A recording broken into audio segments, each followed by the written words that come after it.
Em julho de 2006, a noite caiu sobre San Diego como um véu pesado, abafando os sons da cidade e envolvendo tudo em um silêncio inquietante. Em um pequeno apartamento, Tori Viennot e seu filho de 10 meses, Dean, estavam prestes a encerrar mais um dia juntos. Para Tori, a maternidade era um desafio e um presente. Desde o nascimento de seu filho, tudo em sua volta girava em torno daquele bebê sorridente que enchia sua casa de alegria. Mas, naquela noite, algo estava errado. O apartamento, antes cheio de vida, agora mergulhava em um silêncio inquietante. O que deveria ser apenas mais uma noite comum para Tori e Dean, logo se transformaria em um enigma cruel. A verdade estava oculta nos detalhes mais sutis, mas, para desvendá-la, a polícia precisaria decifrar um labirinto de mentiras, traições e uma motivação incrivelmente obscura. Felizmente, o verdadeiro responsável por causar esse rastro de dor e destruição foi identificado e capturado.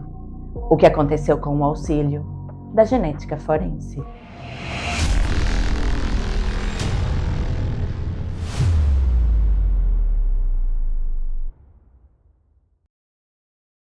Tori Viennot era filha de Dana Harris e Roy Viennot. Desde o momento em que nasceu, Tori criou um vínculo especial com sua mãe. Dana afirma que, para ela, Tori era perfeita. Desde pequena, as duas eram inseparáveis, compartilhando momentos de cumplicidade e de carinho.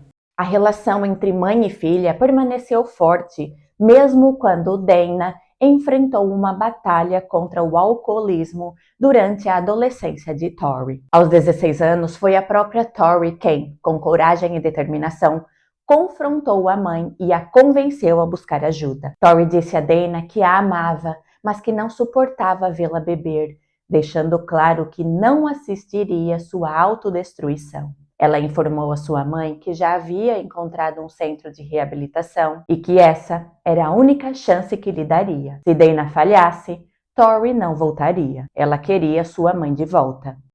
O ultimato foi decisivo. O amor de Tori deu a força necessária para que Dana se internasse e, após quase um ano em reabilitação, saísse sóbria e determinada a reconstruir sua vida. Alguns anos depois, foi Tori quem precisou do apoio da mãe e do padrasto Roy. Jovem e cheia de planos, Tori contou à família que estava grávida. Em 26 de setembro de 2005, aos 21 anos de idade, a jovem deu à luz a um menino, o qual ela batizou de Dean.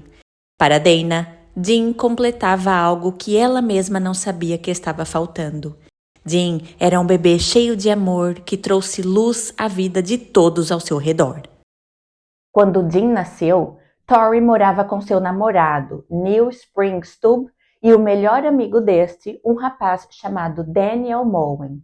Juntos, os três se organizavam para cuidar de Dean, revezando turnos de trabalho para garantir que o bebê sempre tivesse alguém ao seu lado. Com dedicação e afeto, Tori enfrentava os desafios de ser mãe ainda jovem, demonstrando o mesmo amor incondicional que, anos antes, havia transformado a vida de sua mãe. O relacionamento de Tori e Neil tinha seus altos e baixos, e em 2006, após uma discussão séria, o casal decidiu se separar. E eu já vou revelar o motivo dessa discussão. A jovem mãe, então com 22 anos, mais uma vez, pôde contar com o apoio de seus queridos, dessa vez de uma amiga chamada Tricia. Tricia vivia em um apartamento, também na cidade de San Diego. E quando Tori disse a Tricia que seu relacionamento com Neil tinha chegado ao fim, Tricia não pensou duas vezes antes de acolher em sua casa Tori e o bebê Dean.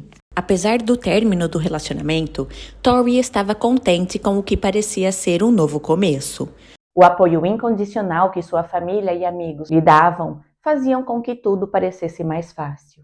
Entretanto, o que Tori não sabia era que, muito em breve, o seu destino tomaria um rumo sombrio.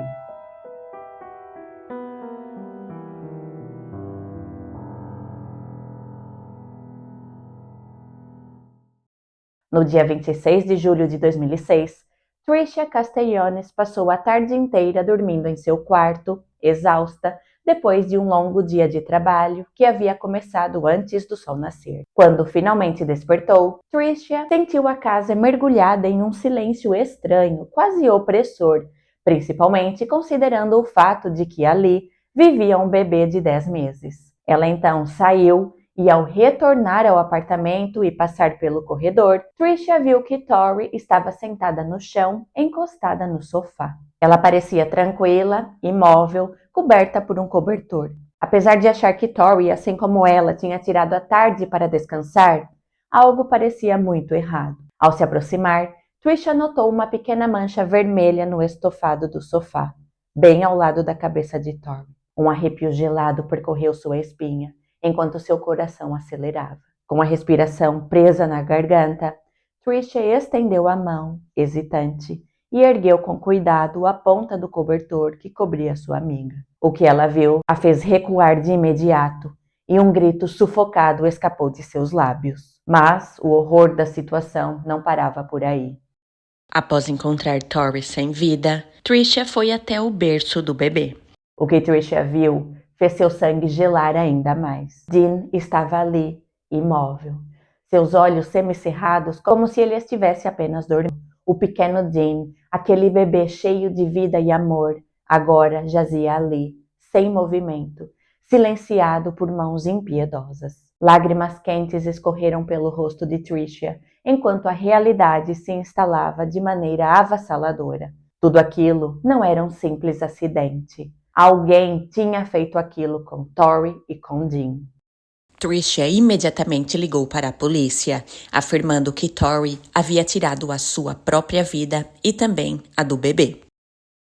A cena era tão horrível que deixou a polícia horrorizada. Os primeiros oficiais chegaram ao apartamento às 8h54 da noite e, rapidamente, eles concluíram que Tori não tinha feito aquilo contra ela mesma. A cena parecia ser um caso de duplo homicídio. O seu corpo estava coberto com uma espécie de manta, mas sua blusa estava rasgada, sua roupa interior estava à mostra e suas calças levemente abaixadas. Algo parecia fora do lugar. Tudo aquilo era claramente pessoal, principalmente considerando o que tinha acontecido com Dean. Mesmo os criminosos mais duros geralmente não têm interesse em machucar crianças pequenas.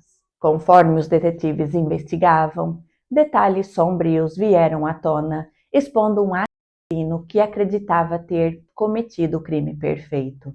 Como mencionado, a polícia chegou ao complexo de apartamentos por volta das 8h54, respondendo à ligação frenética de Tricia, que descreveu a cena horrível e guiou os policiais pelo apartamento localizado no 3º andar. Ao entrar, os policiais não encontraram sinais de arrombamento ou entrada forçada. Com a experiência dos detetives, eles afirmaram que, quando alguém tira a vida de uma pessoa conhecida e depois sente algum remorso, frequentemente, essa pessoa tenta cobrir a outra com uma toalha ou cobertor. Esse ato pode ser visto como uma forma simbólica de enterrar o crime cometido. E assim, o assassino não tem que ficar frente a frente com o ato que acabou de cometer. O silêncio no apartamento era opressor, um vazio que parecia conter a respiração da própria noite. As luzes dos carros de polícia piscavam lá fora, projetando sombras fantasmagóricas nas paredes. Mas, dentro daquele espaço sufocante, a incerteza pairava como uma ameaça invisível. A polícia ainda não tinha certeza se o local estava seguro. O invasor poderia estar ali, escondido em algum canto escuro, esperando, observando. Nenhum dos agentes ousava baixar a guarda. Um dos detetives avançou pelo apartamento, seus passos calculados e silenciosos, como os de um caçador em território desconhecido. Cada porta, cada armário era um possível esconderijo. A tensão aumentava a cada cômodo revistado. O silêncio, quebrado apenas pelo som controlado da respiração dos policiais, parecia esconder algo mais sombrio. Uma presença invisível que parecia espreitar no escuro. Foi então que um dos detetives alcançou a última porta, no final do corredor. Sua mão firme empurrou-a devagar, e a visão que se revelou do outro lado do quarto congelou o sangue em suas veias. Ali, deitado no cercadinho, estava o pequeno Jim, mas ele não se movia. O corpo frágil do bebê estava pálido, os olhinhos entreabertos como se tivesse adormecido, sem entender o que acontecia. O detetive sentiu um nó na garganta, uma dor surda que ele não podia demonstrar. Ele já tinha estado em muitas cenas horríveis, mas aquilo era diferente. Após certificarem-se de que mais ninguém estava no apartamento, os detetives da polícia de San Diego conduziram uma investigação minuciosa da cena e teorizavam que o autor dos atos provavelmente teve sua entrada autorizada, já que não havia sinais de arrombamento na residência. Considerando que Tori estava em um apartamento no 3º andar, sem árvores próximas, sem varanda e sem qualquer meio de acesso pelas janelas, os investigadores concluíram que o responsável pelo ato deveria ser alguém que ela conhecia e com quem se sentia confortável. Perto do corpo de Tori, os detetives encontraram uma bolsa de fraldas cheia de pertences pessoais. Seu telefone celular e alguns objetos estavam espalhados a poucos centímetros de distância. Apesar da cena trágica, não havia sinais de luta. A sala de estar permanecia meticulosamente organizada, exceto por um pequeno banco infantil que havia sido derrubado. Esses detalhes levaram os investigadores a perceber que o invasor havia encenado o cenário. Além disso, não havia ferimentos defensivos em seus braços ou mãos, o que sugeria que ela não tinha reagido tentando se defender. Cada evidência apontava não para um confronto, mas para um ato frio e calculado, deixando os investigadores questionando tudo o que acreditavam saber sobre as motivações do assassino. Os corpos de Tori e de Jim foram submetidos a análises pós-mortem. Os relatórios de autópsia revelaram a extensão dos atos que Tori e Jim haviam sofrido e forneceram mais informações sobre os trágicos eventos. Durante a análise, o patologista forense identificou uma lesão por objeto contundente perto da orelha esquerda de Tori. Já estava perdendo sentidos quando o invasor fez o seu movimento. Ele testemunhou que o estado das roupas da jovem, inicialmente, sugeria um ataque sexual, mas o exame físico não encontrou evidências que sustentassem essa hipótese. Com base nas descobertas médicas, concluiu-se que Jim estava enquanto estava indefeso em seu cercadinho, um cenário que só poderia ter sido arquitetado por uma mente profundamente perturbada. Com as evidências físicas estabelecidas, os investigadores passaram a coletar depoimentos das pessoas mais próximas a Tori e a Jim. Quando interrogaram Trisha, ela explicou que havia retornado à casa por volta das 13 horas e foi para o seu quarto descansar. Ao meio da tarde, ela saiu e, ao regressar por volta das 19, encontrou aquele cenário de horror. O caso logo revelaria conexões com um passado sombrio e uma história que estava longe de ser encerrada. A polícia fez uma descoberta que parecia ser reveladora.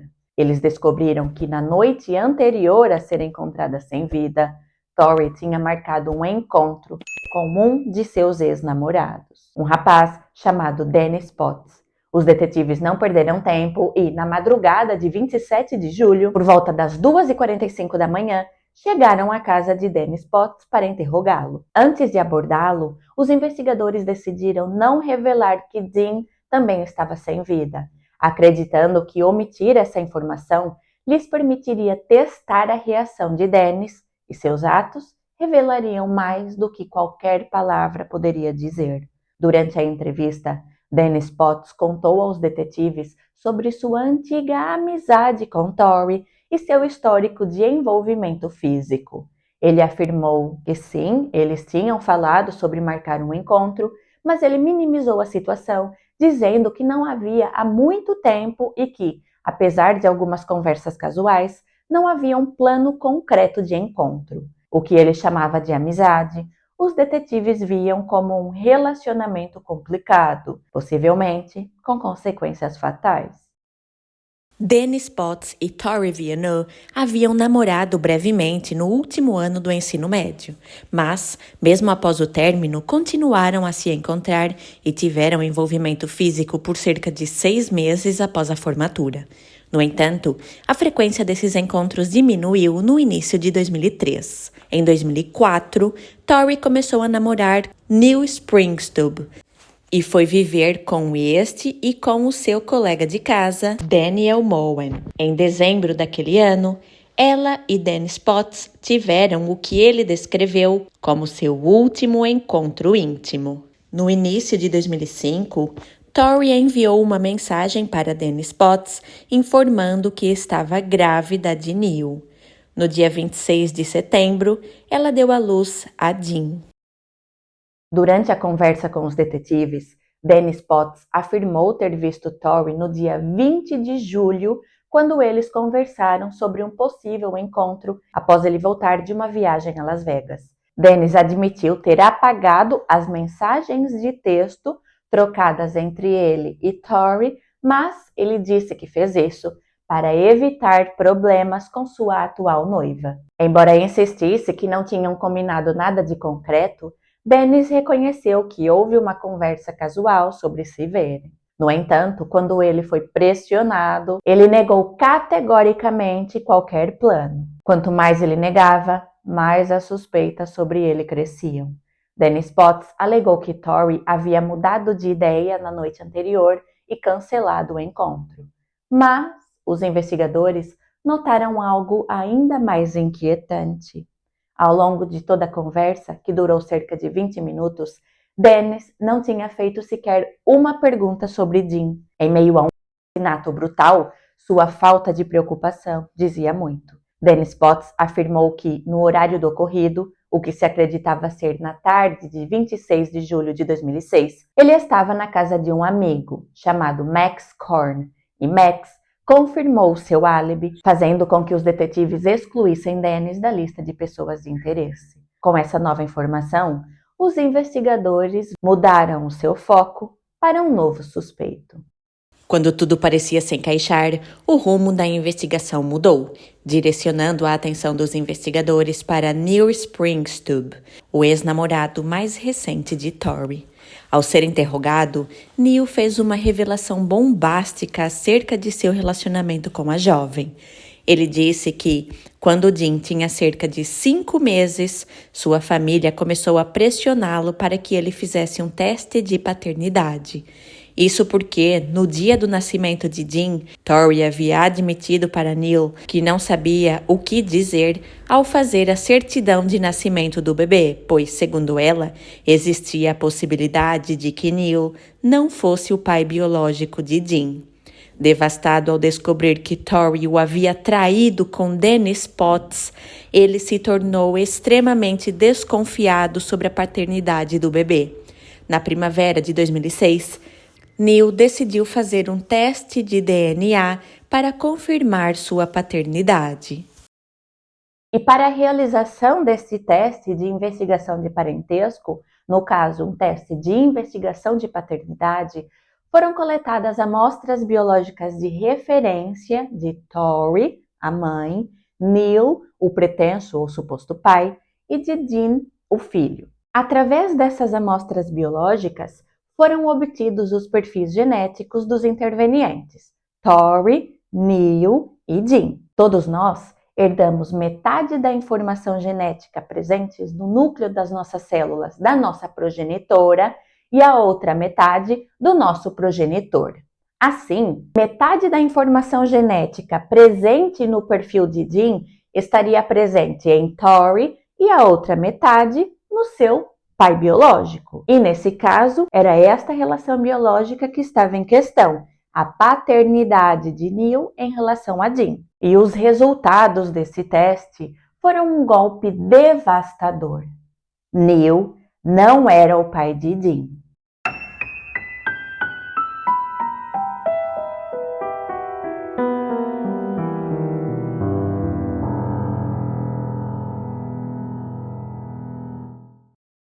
Consumido pela descoberta da traição e pelo choque de não ser o pai de Jean, Neil terminou o relacionamento e se mudou para a Flórida.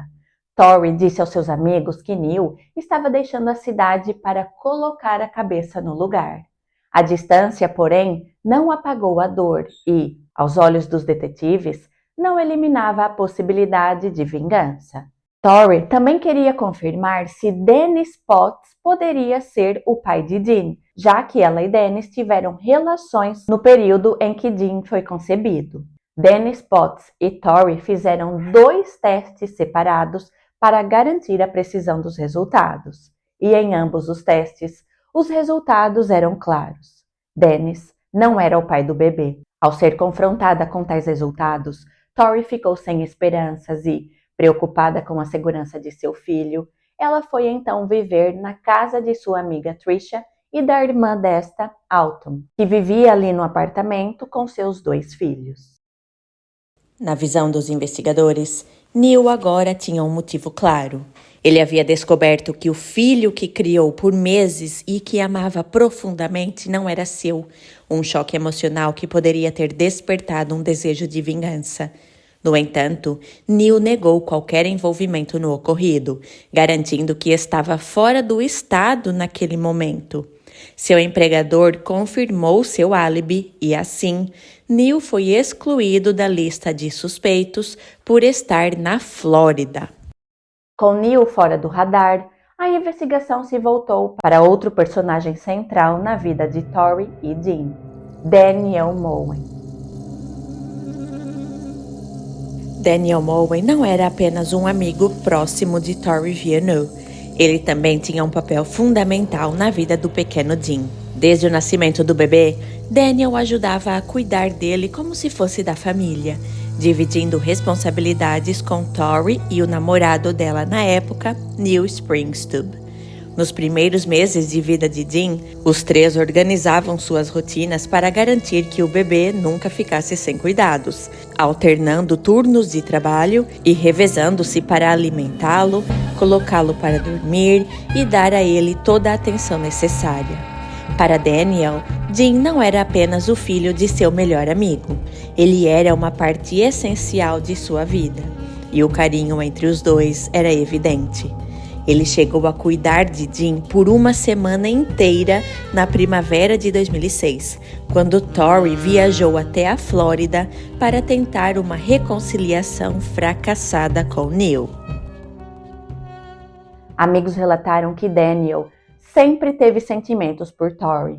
Ele a ajudava frequentemente e estava presente em sua vida, esperando que um dia ela retribuísse o seu afeto. Ele finalmente conseguiu o que queria, ou seja, estar presente na vida dela, mas o relacionamento entre eles não evoluiu para um compromisso. Com o aprofundamento da investigação, novas tensões surgiram e evidências começaram a emergir. Câmeras de segurança registraram Daniel Mowen em uma loja às 18h43 no dia do ocorrido.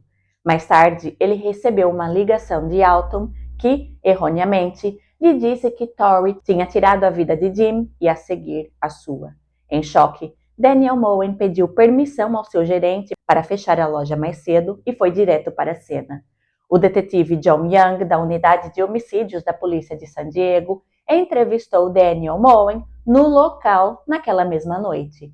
Daniel Mowen disse que havia iniciado seu turno às 14 horas, o que foi confirmado por 2 de seus colegas de trabalho. No entanto, dias depois, ele entrou em contato com o detetive e disse que tinha uma revelação a fazer.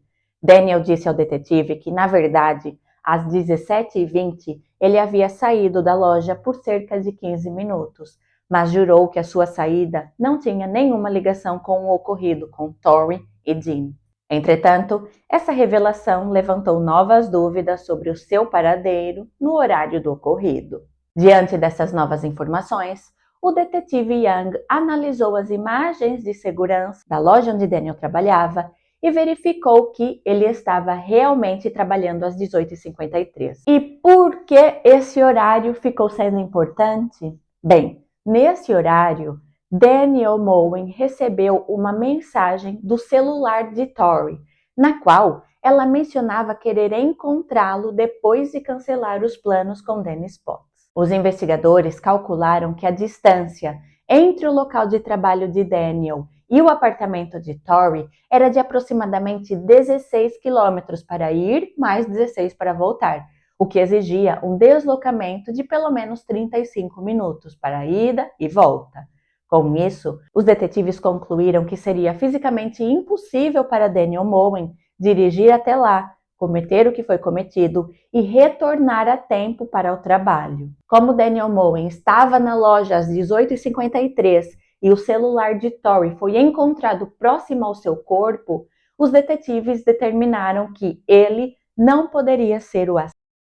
Com todos os suspeitos possuindo álibis, mas também motivos sólidos para o crime, a investigação chegou a um impasse.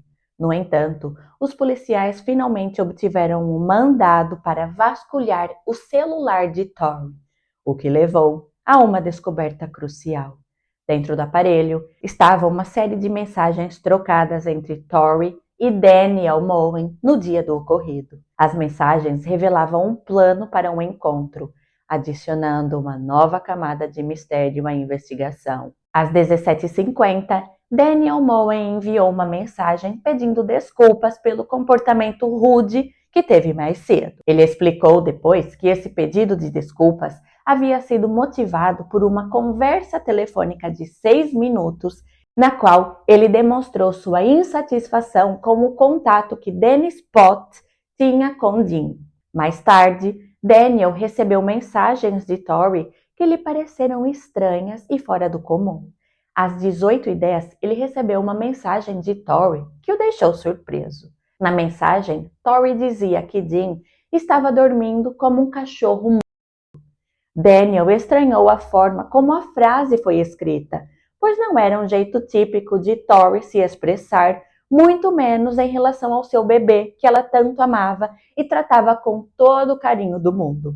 Ela jamais diria que Dean estava dormindo como um cachorro morto. Em seguida, às 18h27, Tori enviou outra mensagem, informando que havia cancelado os planos com Dennis Potts e convidando Daniel Moen para ir ao apartamento dela depois do trabalho. Quando ele perguntou o motivo pelo qual ela tinha cancelado o encontro com Dennis, ela respondeu que simplesmente não queria vê-lo. A última mensagem que Daniel Moen recebeu de Tori foi às 18h53, dizendo que tinha um homem estranho na rua, parado perto do carro dela, olhando para o apartamento. Às 19h05, Daniel Moen respondeu, expressando que aquilo era estranho, e perguntou a que horas ela queria que ele chegasse. 4 minutos depois, às 19h09, ele enviou outra mensagem, perguntando se o homem ainda estava lá. Às 19h19, Daniel perguntou novamente se ela estava bem, mas não obteve resposta. 1 hora depois, ele tentou ligar, mas ninguém atendeu. O próximo contato que recebeu foi de Alton, informando que Tori e Dean estavam sem vida. Daniel Moen reforçou que Tori jamais descreveria Dean como dormindo como um cachorro morto e que também não chamaria o apartamento onde ela estava de meu lugar, já que sabia que era Alton quem pagava o aluguel e Tori estava ali humildemente, morando de favor. Ele também destacou um detalhe que lhe chamou a atenção. Uma mensagem na qual Tori usava a palavra "duh". Ele explicou que, em 6 anos trocando mensagens com Tori, ela nunca havia usado aquela expressão, o que o fez suspeitar imediatamente de que algo estava errado. Para ele, isso indicava que outra pessoa havia assumido o controle do celular de Tori. À medida que a investigação avançava, uma revelação surgiu a partir de uma fonte inesperada. Especialistas em perícia digital conseguiram recuperar mensagens deletadas do celular de Tori, trazendo uma reviravolta chocante para o caso. Entre as mensagens recuperadas, havia um texto enviado por Dennis Potts para Tori no dia 25 de julho de 2006, revelando um tom de ciúmes e preocupação. Mas esse não foi o único detalhe que chamou a atenção dos investigadores. O investigador criminal da promotoria revisou o histórico de mensagens do celular de Tori e descobriu que, no dia do ocorrido, ela e Dennis trocaram 26 mensagens, incluindo algumas que haviam sido deletadas. Às 16h32, Tori enviou uma mensagem perguntando se Dennis ainda iria até o apartamento. 1 minuto depois, Ele respondeu como um "duh", confirmando que chegaria às 17h15, perguntando se ela estaria sozinha. Tori respondeu que sim, que apenas ela e Dean estariam lá, e perguntou se a surpresa que Dennis mencionava era boa. Ele confirmou, dizendo que a surpresa estaria em seu carro. Em seguida, perguntou onde estavam Alton e sua irmã. Ao que Tori respondeu que nenhuma das duas estava em casa. O celular de Tori revelou outra conversa suspeita. Dennis Potts tinha apagado todas as mensagens trocadas com Tori. Entretanto, o celular da jovem revelou todo o conteúdo da conversa entre Dennis e Tori. E eles tinham combinado o encontro naquela noite. Ela lhe escreveu perguntando por que ele iria até lá e o que ele tinha para lhe dizer. Ao que Dennis respondeu que ela deveria relaxar e apenas esperar sua chegada, sendo extra gentil com ele. Ele prometeu ligar quando estivesse chegando. Tori respondeu com um simples ok. Os registros telefônicos mostraram que, às 17h39, Dennis Potts ligou para Tori. Diante dessas novas evidências, a investigação tomou um rumo inesperado. A troca de mensagens entre Dennis Potts e Tori levantou sérias dúvidas sobre suas intenções naquela noite e fez os detetives questionarem qual teria sido seu verdadeiro papel na tragédia. As mensagens deixaram de ser apenas uma forma de comunicação e se tornaram uma janela para os motivos e intenções que poderiam definir o rumo do caso. Com todos os olhares voltados para Dennis Potts, a polícia deu início ao interrogatório. Os detetives o questionaram sobre o tipo de interação que ele teve com Tori naquela noite, ao que ele afirmou ter ligado para ela por volta das 5 da tarde. Dennis disse que Tori queria se encontrar com ele naquela noite e que já haviam falado sobre isso antes. Quando os detetives perguntaram se eles tinham combinado algo em concreto, ele negou, garantindo que nada havia sido definido com certeza. Dennis Potts alegou que saiu naquela noite e que, embora tivesse combinado de ver Tori, eles não tinham planos concretos. Em seguida, os investigadores o questionaram sobre a polêmica em torno da paternidade de Dean. Com uma confiança desconcertante, Dennis Potts respondeu que eles tinham feito 2 testes de DNA, um em que ele mesmo coletou as amostras dele e do bebê, e outro em que Tori fez a coleta. Dennis afirmou ter aberto os envelopes dos resultados na frente de Tori. Os envelopes estavam lacrados e os resultados confirmaram que ele não era o pai. Ainda assim, os detetives solicitaram que Dennis fizesse um novo teste de DNA, um pedido que mudaria completamente o rumo do caso.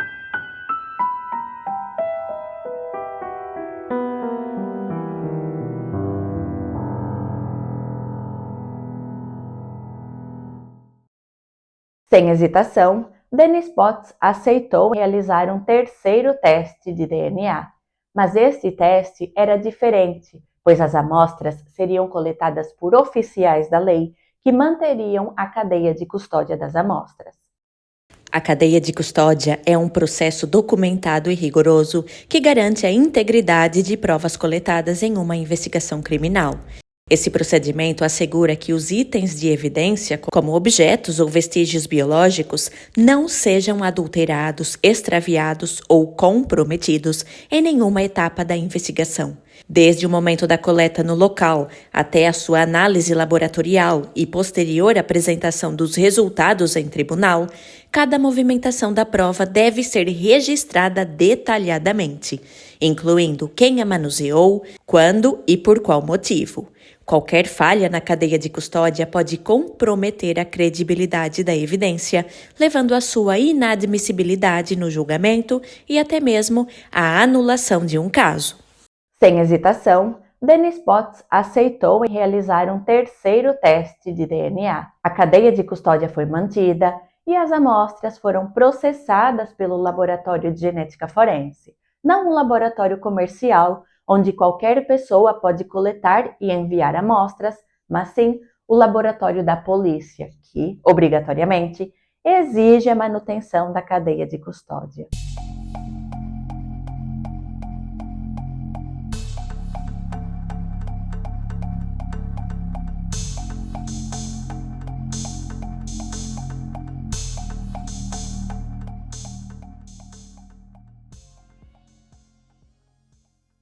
Quando os resultados chegaram, a verdade veio à tona. Dennis era, de fato, o pai biológico de Jean. Tal confirmação trouxe à tona uma farsa monumental. Os testes anteriores haviam sido falsificados por Dennis, que não queria que sua noiva descobrisse que ele tinha um filho. O motivo de Dennis Potts ficou claro. Ele não queria que sua relação atual fosse prejudicada por seu passado com Tori.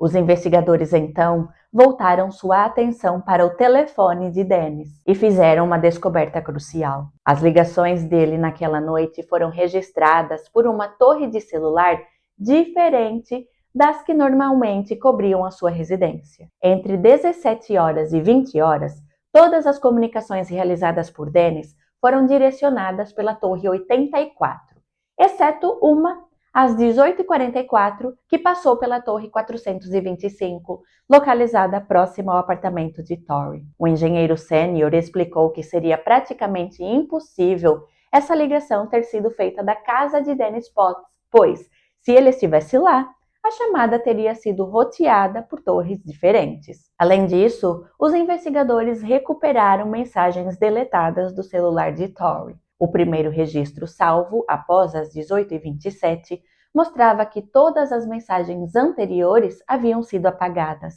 A questão que surgiu foi por quê? Dennis Potts havia excluído do seu telefone e do telefone de Tori várias conversas que mostravam que ele e ela realmente tinham combinado de se encontrar naquela noite.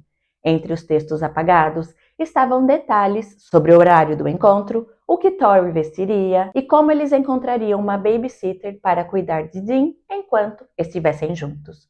Essas mensagens confirmaram que Dennis Potts e Tori tinham planos específicos naquela noite.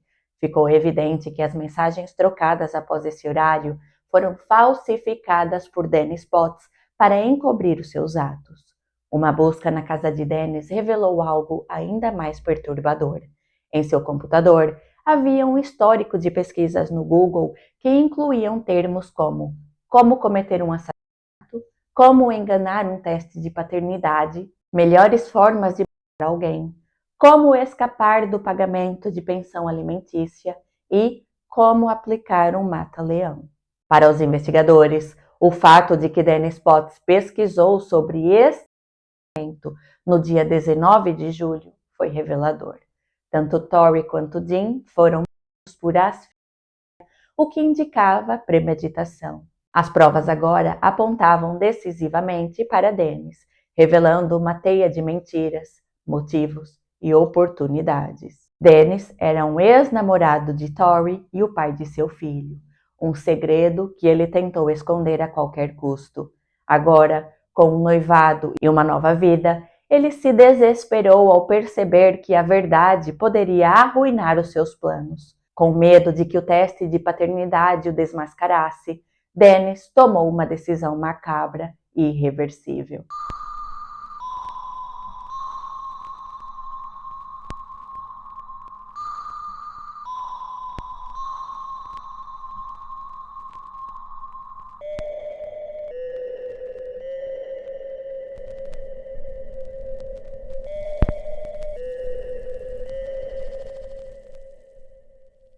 Na noite do ocorrido, ele convenceu Tori a recebê-lo no apartamento, afirmando que aquilo se tratava de um encontro. Quando ele chegou, Tori, que estava à sua espera, abriu-lhe a porta e Dennis entrou no apartamento com um plano sinistro. Em um ato de pura maldade, ele executou Tori e depois Jean, silenciando-os para sempre. Em seguida, pegou o celular dela e enviou mensagens falsas para Daniel Moen, tentando desviar as suspeitas. Mas, por mais que tentasse esconder seu crime, a verdade emergiu. Sua máscara de namorado fiel caiu, revelando que por trás dela estava um assassino implacável. Em 16 de janeiro de 2008, Dennis Potts e seu cúmplice Max Corr foram presos e acusados pelo assassinato de Tori e Jean.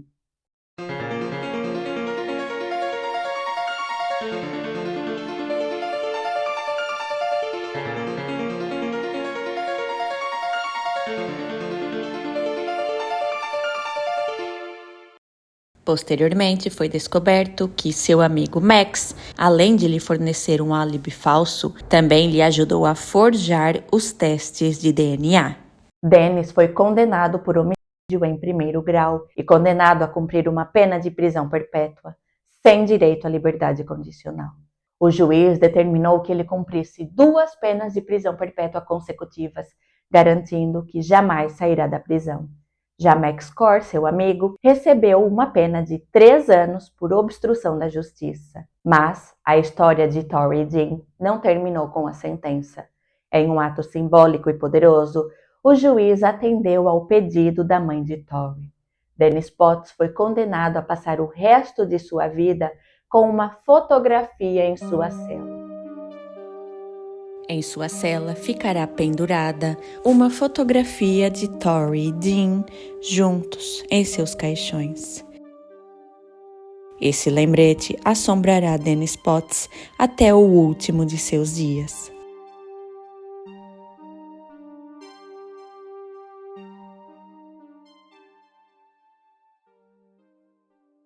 Eu espero que você tenha gostado do caso de hoje. Caso tenha gostado, peço que suporte o meu trabalho deixando aqui o seu like, se inscrevendo e compartilhando esse vídeo com pelo menos um amigo que também vai se interessar pelo assunto. Se você gostou desse caso, não deixe de assistir a este aqui, cujo link do vídeo eu vou deixar no primeiro comentário fixado. Se você tem interesse e também a possibilidade, considere se tornar um membro do canal Genética Forense. Assim, você vai ter acesso antecipado a todo o conteúdo que eu posto por aqui, além de acesso a emojis, posts exclusivos na nossa comunidade e também a conteúdo exclusivo, pois aqui no canal há alguns vídeos que são postados exclusivamente para os membros, como forma de gratidão ao apoio dado. E qual é a sua opinião acerca desse caso? Eu quero muito ler a sua opinião aqui nos comentários. Então, de conclusão, muito obrigada por você que chegou até aqui no fim do vídeo. A você eu deixo o meu mais sincero agradecimento. Um grande abraço e eu te vejo aqui no próximo vídeo.